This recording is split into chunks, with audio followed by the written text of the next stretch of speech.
చేతబట్టి వచ్చెనమ్మా.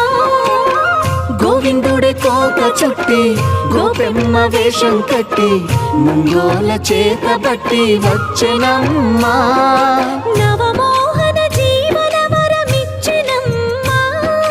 ఇకపై ఇంకెప్పుడు నీ చేయి విడిచి వెళ్ళనని చేతిలోన చేయేసి ఒట్టేసెనమ్మా.